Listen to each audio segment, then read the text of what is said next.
In a small town, there lived a boy named Arav, a dreamer in a world that often silenced aspirations.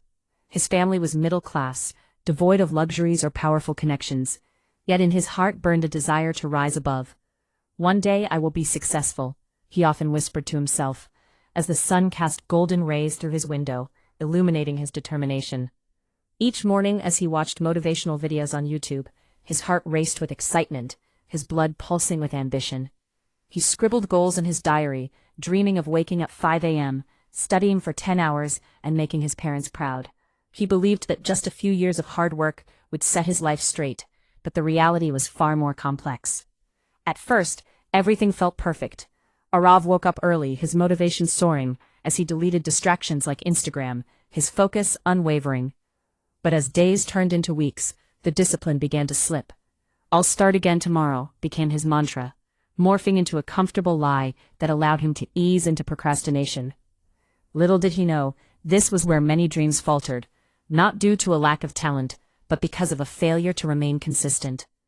The grind required to keep dreams alive demanded more than just a spark of motivation.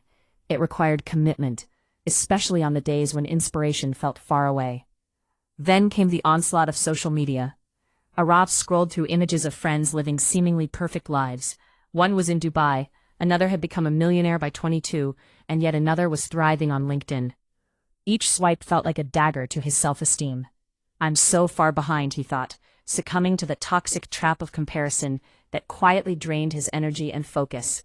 The ambitions he once held close slipped from his grasp, as he fixated on others' lives rather than nurturing his own dreams.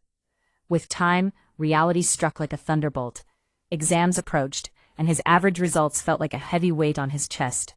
Friends began to excel, leaving him behind, while relatives whispered taunts that echoed doubly loud in his mind.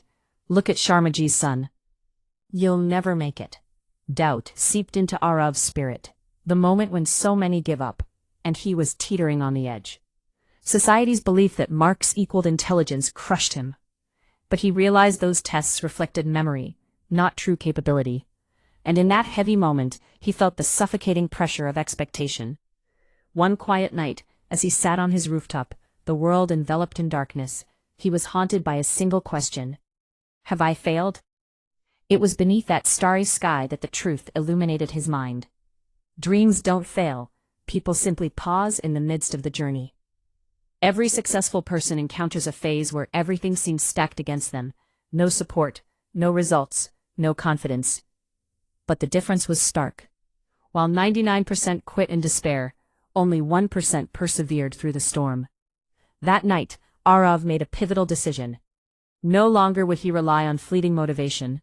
He began small, committing just 2 hours to focused study, then 3, gradually building his discipline into a fortress that no longer wavered with his moods. Months passed, and a year later, he transformed from the boy branded as average to a young man radiating confidence and resolve. He had learned not to conquer the world, but to win over himself. As Arav stood at the precipice of his dreams, he understood a profound truth. Dreams are not the domain of the merely talented. They belong to those who rise again and again, after falling. For those who toil through the mundane, who press on despite the silence of their own efforts, and who refuse to give in when results are slow to emerge. Success doesn't arrive in a flash, it is built day by day, and perhaps the life of your dreams is merely one disciplined decision away.